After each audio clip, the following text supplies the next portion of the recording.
Hi and welcome to SCW, the wrestling channel here on YouTube.com. Thank you for choosing the channel and choosing the video. Please subscribe right now. Leave any comments in the comment section. Please like and share the video as well. Talking All Elite Wrestling AEW Full Gear taking place on Saturday. Going to go through the match card for you and give you my predictions for the show.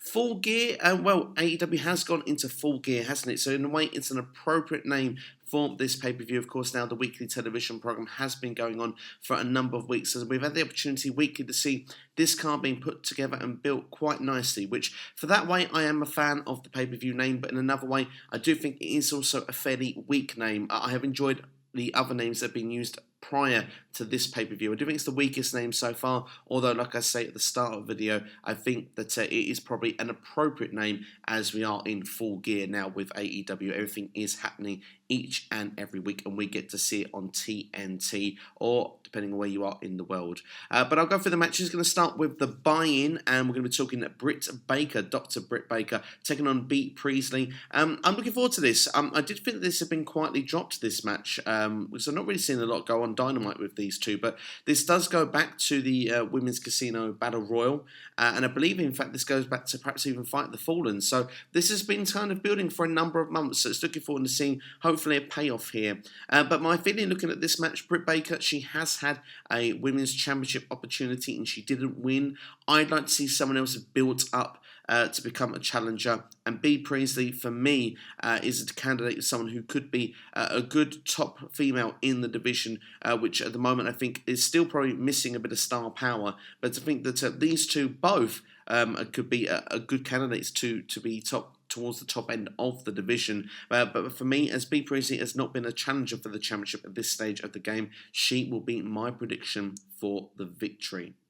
We're going to go on to the main card, and what I think would be a brilliant opening match is a three-way for the AEW World Tag Team Championships. We've got the champions SCU, Frankie Kazarian and Scorpio Sky against the Lucha Brothers and Private Party. Now, of course, these were the top three teams in the tag team tournament, which has given them the opportunity here at this tag team championship opportunity. Of course, SU winning the tournament, Lucha Brothers losing in the final, and of course Private Party winning the bronze medal match. An interesting idea for a match name this week on Dynamite when they beat the Dark Order. But I think these are the right three teams here for this tag team championship match. I think that it's got a lot of potential to be a show stealer, a great way to kick off the show. My heart always goes with the Lucha Brothers. They are two of my favourites within wrestling right now. But of course, I will probably be drinking my vodka and cranberry during showtime as well. So there's always a temptation to go for the Private Party. But my prediction is going to be SCU to retain. My reason for this, they've just won the championships. It would not do great for your first ever tag team champions to lose the belts within 10 days of winning them. So for me, SCU has to retain the tag team championships here. It's not even a question about this. And AEW has promised a strong tag team division and have given all this stuff about how tag team wrestling is going to mean something, going to be important. Well, if it's going to be important, your first champions are going to have to set the bar here and they're going to have to retain those belts. So for me, it is going to be SCU to retain the championships, and I will say that Private Party, probably one too many of the vodka cranberries, they will be taking the fall in this match. My next prediction is going to be Shawn Spears against Joey Janela. Now, I must admit, not enough been done for me on this one. I'm not so invested in this particular match, but we look at the two guys here, and there has been a bit of altercation this week on Dynamite. There was a little altercation on, of course, AEW Dark as well on YouTube. Now, for me, looking at the match here, Joey Janela, he is a guy that should be pushed higher for me, but he hasn't really been pushed that high so far. He's had some high-profile matches, but seems to come out on the losing end. Shawn Spears, a former WWE guy, but seems to completely change the gimmick. He had a big high-profile match against Cody at the last event, which of course he lost. For me right now, him with Tully Blanchard in his corner, they are trying to do something with Shawn Spears. He's now the chairman. I would like to see, and it's a bit of a contradiction to my last time we did a predictions video. I said that this former WWE guy who couldn't really even get on TV shouldn't be going over, should be putting these guys over and make names of them. I actually think right now that if Shawn Spears is going to be something in AEW, I think he actually needs to win this match, because Joey Janela, for me, I don't think it's going to do any harm if he loses, because he's been losing a lot of high-profile matches anyway. So for me, I'm going to go for Shawn Spears to pick up the victory here, purely because I think he needs it. My next prediction, and next match to look at is Hangman Adam Page against Pac. I'm looking forward to this. It's a rematch here, and Pac, of course, won the original. Pac has had a very good winning streak through his time in wrestling since leaving WWE. He did lose one match where he lost his championship before coming into AEW proper. He has lost one match, and he has drawn a match. I think the match he lost, there was a tag team match, if I'm not mistaken, on Dynamite. But I do think here that we are going to see some 50-50 booking. I've got a feeling that from a face perspective, the heels are going over too much here, and we don't want to bury our faces. And I think Hangman Adam Page here could do with a victory. And I do believe, and this will be a running thing through this, there seems to be where we're going to get some sort of rivalry here with the Elite and the Inner Circle. And it's already started, and I think that for that to take place more, we need to close off some of these feuds that are not involving the Inner Circle, or, you know, if the Elite are feuding with people that are not a part of the Inner Circle. So for me, for that reason, Adam Page is going to go over for me. He'll get his win back, and these two can go on to different programs after this. So although Pac has not lost a lot, I do expect Adam Page to be going over on this particular occasion. Next, I'll look at the AEW Women's Championship, Riho against Emi Sakura, of course, a tribute to Queen. Now, this is a match, of course, teacher versus student. Apparently, Riho was trained by Emi Sakura, and, of course, Sakura actually got a victory in a tag team match over Riho this week on Dynamite. I will say a small criticism, because I feel I should criticise. I shouldn't just praise AEW for everything they're doing, because they're putting on a lot of great things, but I will point out the nitpicking here and when I should. And I do think that Emi Sakura, in my opinion, hasn't really done enough to justify this championship match. It feels for me that this was a bit of an afterthought coming into the pay-per-view. For that reasoning, for me, Riho will retain the championship, and I think the long-term program for Riho is going to be her and Awesome Kong. There seems to be some visualettes being put on with Brandy Rhodes and as well with Awesome Kong together, and it feels like that eventually she will be coming on TV. I wouldn't even be surprised if she was to come in and destroy Riho after this match on the pay-per-view, but we'll have to wait and see. For the match at hand right now, Emi Sakura, I'm very sorry, you're not going to be singing We Are the Champions at the end of this. Instead, it's going to be Riho singing another one that bites the dust as she retains the AEW Women's Championship.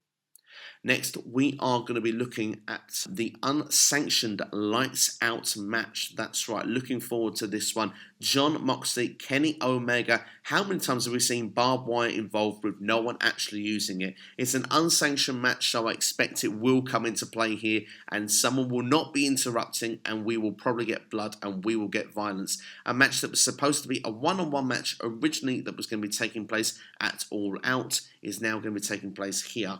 And for me, again, I've all the way through thought that Jon Moxley would pick up the victory, because I thought that this program was going to go for a long time, perhaps even go for another pay-per-view.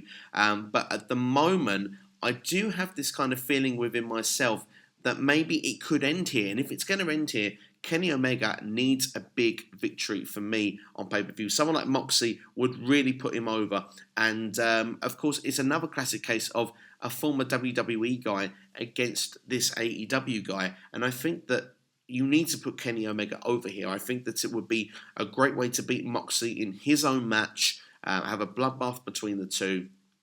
Neither will be buried in this situation, whoever wins the match, to be fair. But I think Kenny Omega here, it would be right to start pushing, because this is meant to be your face of the company long term here. Kenny Omega is going to be the star, is going to be the champion.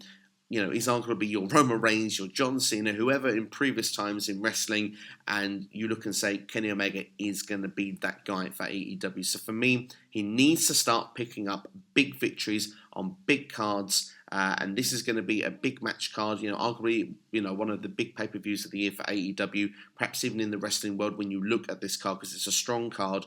I think Kenny Omega would do really well here going over. So for me, I'm going to pick Kenny Omega to pick up the victory, but I think this is going to be an absolute bloodbath. I do think it could go either way, and like I say, for a long time, I thought Moxley was going to be the guy to go over here. Moxley has been tremendous in this build, by the way. I just want to make a separate point on Moxley here. Many times when I've watched him in WWE and the Dean Ambrose tours in, you could see how unmotivated the guy was. You could see the passion in his promo work he's done, the way he walks to the ring, that persona. It's there now for Moxley, and I really feel it, and I'm really enjoying watching it. So this, to me, I'm probably most excited about this match on the entire card, not just because of the unsanctioned lights out match, but because of the fact that I expect it to be a spectacle. I expect it to be a bloodbath, but I also expect it's going to be a defining moment in AEW. I think we're going to make stars here, and for people that are not as familiar, not hardcore based fans, for those casual ones that are going to watch here, I think a star is going to be made in this match, perhaps even both of them. And I think Kenny Omega here, if he goes over, I think he could be that star that is made. Next, we'll look at the Young Bucks against Proud and Powerful. Of course, that is Santana and Ortiz, of course, of the Inner Circle. Great tag team match. I think, again, we've got another potential match of the night candidate here. Tag team wrestling really being shown at its strength here. The Young Bucks, of course, have put some great matches so far in AEW. We're not going to forget either of the matches with the Lucha Bros on previous events. This one here against Santana and Ortiz, I think, is going to be another fantastic tag match. I've been a big fan of Santana and Ortiz in Impact Wrestling when they were, on there as the tag team champions, and put on many great matches, many great pay-per-view matches as well. They know how to raise the bar. I expect them to do exactly the same here. To really build this Elite and Inner Circle feud here, I'm going to go for the Inner Circle to get one over here. I'm going to go for the Proud and Powerful tag team of Santana and Ortiz to pick up the victory, but no way is this going to be finished here. I think this one could be going further down the line. But I would say, though, just from a selfish point of view, at one stage of the game, I would love to see the Lucha Brothers added to this. 3 teams here in a tag team scenario. Maybe with the tag belts at some stage, but of course I'm talking well down the line there. But that would be a dream match for me to see them 3 teams in the same match together. But this one here is going to be amazing with these 2 teams involved. But as I say, Proud and Powerful are going to be my winners here for this match. Last but certainly not least, we're talking probably the main event here, AEW, the World Championship. We've got Le Champion, the man who drinks a little bit of the bubbly, Chris Jericho, and probably the last time I'll be doing that. He'll be taking on Cody. Now, of course, 3 judges will be available as a tiebreaker if the match goes beyond a 60-minute time limit. It does make me feel like we've got the old school NWA WCW feel going on here, where a match could really go to like a time limit of an hour here. I would be surprised to see, actually, if these 2 would actually be able to go and make this such a show stealer for that long of a time. But Cody has added something extra into this as well. He has said that if he doesn't win, then he will not be challenging for the AEW World Championship anymore. I was always convinced Chris Jericho would win the match. That bit did throw a little bit of spanner in the works, because it makes you think, well, Cody surely is going to be world champion at some stage, but maybe it's one or 2 things. Maybe he sees the bigger picture here and says, well, look, I am going to be part of management. I'm running this. And it doesn't look the best when then you're the top guy holding the championship. It all feels like it's a big ego thing. So maybe this is that way of saying it. But maybe as an added bit, maybe it's because of the fact that fans actually do go, well, actually, no, this is a moment we thought we would see at some stage and we really want to see it. And maybe even if Cody doesn't do it here, maybe somewhere down the line when he does do it, it will feel extra special and it will feel like the fans actually want it. So in my opinion, this was a very clever move to do, and I was really enjoying that promo. I felt it was very passionate as well from Cody when he did that. It was a real highlight for me on AEW this week. As to say as well, this past week's AEW Dynamite, the video package of the Champion. Chris Jericho in general has been pure gold. Leading into this. For me, his matches maybe are not as good as what they once were, but he still can go, don't get me wrong, but his character work is unbelievable, and he is really setting an example. This is how you are a star. This is how you keep yourself relevant. Any wrestler out there in the entire world wants to be relevant, wants to be a star. Chris Jericho's your guy. He's got to start being considered up there as one of the all-time greats. I'm sure people already kind of do, but he's got to start being hit in that top 10 of all time, because he's just been able to keep himself relevant for so long. And he's not one of these traditional big guys, but he's made himself where he can't be ignored. And he's got to start being talked in the same breath as some of the real top guys of all time. He's got to be hitting that top 10 for me now. But going into a prediction here, the other little sort of teaser for me in this is, I mean, what happens with MJF? There was a tease at one point if he would not help Cody, and of course he's meant to be Cody's best friend. When it was, I believe, at the last event at All Out, I believe that was. And I mean, since it's sort of, he's always been on Cody's side, and I think one day he's going to cost Cody, and this would now be the perfect opportunity to do it. Not necessarily to join it in a circle, but to put himself over. Look, I've topped Cody out of the championship picture forever. Massive heel heat going to be there for him then. A match made for Cody and MJF maybe down the line.